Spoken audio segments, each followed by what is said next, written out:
Okay, so first of all, sorry, I'm a lawyer too. I forgot my tie at the hotel, so at least I will try to be a little less formal for you and for this wonderful audience and this wonderful place in this wonderful Warsaw, which I visit for the very first time in my life. So thank you for everything. So in order to give faith to the old saying that it's always better to err on the safe side, I prepared more than 30 slides, which is always a good thing for a lawyer, but I promise that I will cut it down to just telling you 3 or 4 stories out of this. So I will focus on 2 things. One thing is mainly a story about the passing of time. I have 2 examples in my presentation that come straight back to 1967, and I think that 50 years later we are again asking ourselves the same questions. Let's go in order. I will talk about the appropriation trends that characterize the digital and the internet age, and how this changes the way society lives the creative process, the way society wants to exploit the creative process and its results, and the way technology is reshaping or trying to reshape or to have us reshape the law. So I'll talk to you about all these good things about the digital and the internet age. You can read everything in the slides. I know that you are very well aware from all the previous presentations about what is happening lately. So the internet has changed a lot. We have a lot of information which pours upon us, and products become brands every day. Corporates become products, and corporates become brands.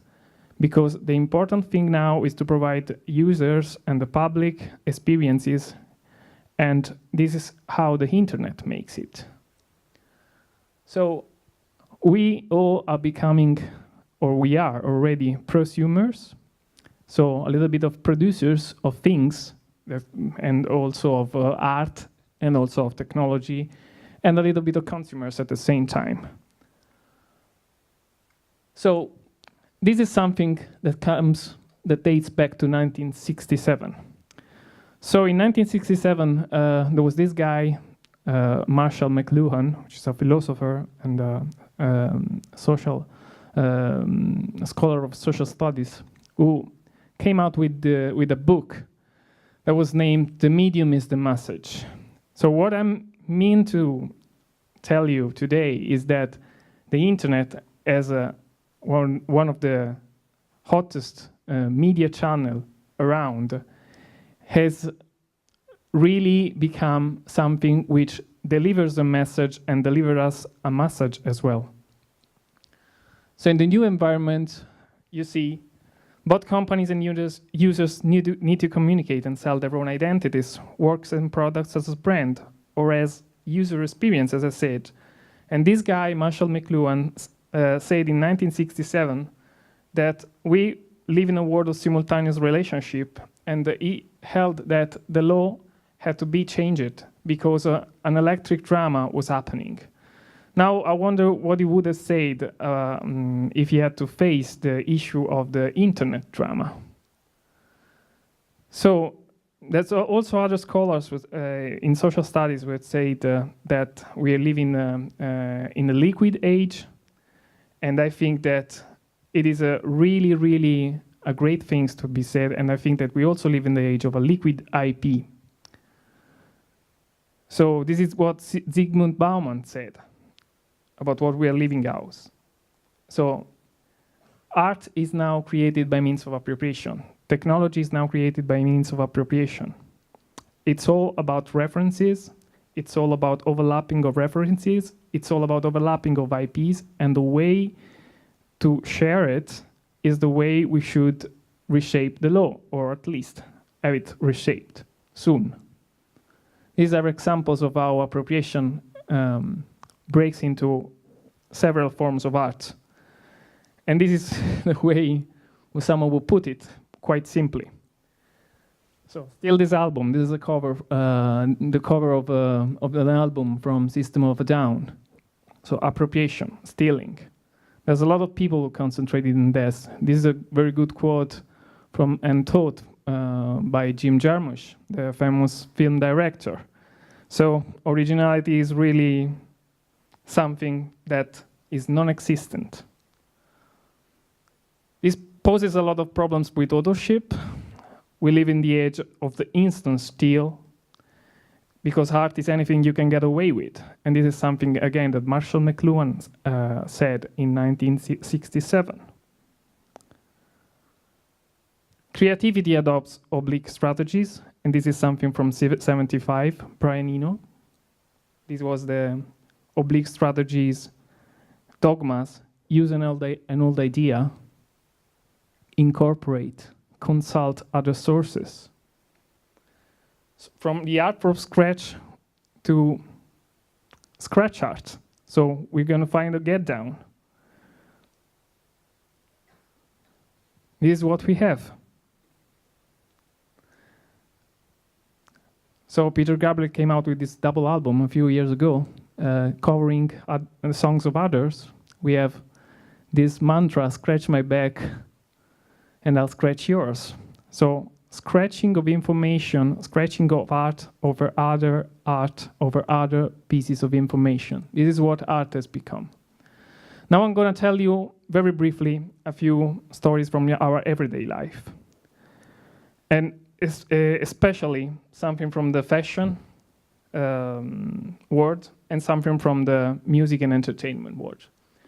So what do you think is this? Does anyone have any kind of idea what is this? Do you think it's something that came out from Gucci, the famous Italian fashion brand?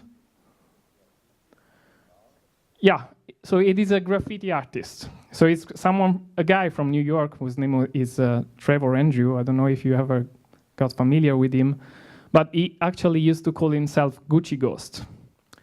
So this guy just went on around New York and covering New York walls of graffiti art based on that beautiful sign, the G, and a double G, a double reverse G actually, which of course, as you were very well known, Gucci brand. He did it without asking for any kind of authorization, license, or whatever.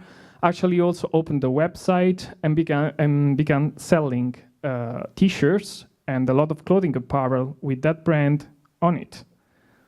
Okay? So what do you think has happened? So instead of suing the guy, Gucci hired him. Okay, and he actually designed a products line for the autumn-winter collection in 2016. This is another funny story. And this is the reverse side of the coin, as we say in Italy. So we had this very recent case before the Milan IP court in the last few months. So you're very familiar probably with Roger Waters, who is the mastermind of Pink Floyd, 70s rock band, again, dating back to the 70s somehow. And so there was a lawsuit because Roger Waters came out with a new album, Is This the Life We Really Want? With this cover you see on the right-hand side, this one. Is this the life we really want? And a very famous Italian conceptual artist, Emilio Isgro, in his late years, came out with a lawsuit because he authored that kind of work. He said, I declare to be Emilio Isgro. He's from the 1967, okay? So the cancellatura, the erasure technique, has become a work of art, and the IP Court of Milan granted Isgro an injunction based on plagiarism, copyright infringement against Roger Waters because he couldn't do that cover work, according to the IP Milan court. Is this the copyright we really want? So I will pose you a question because all of the times, as a lawyer, I need to find the answers for my client. Now, you're not my client, so I can pose you questions, and it's a funny thing. Is this the copyright we really want? In this age, you see that someone else had made something very similar in 1924. He was called Man Ray. Maybe Emilius Groh couldn't do that. That one is taken from the secret files of FBI. Is it very similar? Very different? I don't know if... I'm out of time. I will leave you with another sample from 1967. 50 years later, we are posing very, very silly questions, I think, especially before the courts. So the French courts have debated years and years about whether this picture from this guy Mankiewicz from 1967 of Jimi Hendrix was a work of copyright. And in 2017, they said, well, it is. I will leave it to you to find the answer to what has happened in the last 50 years and to take the good side of IP. Thank you, and sorry for being a little bit late.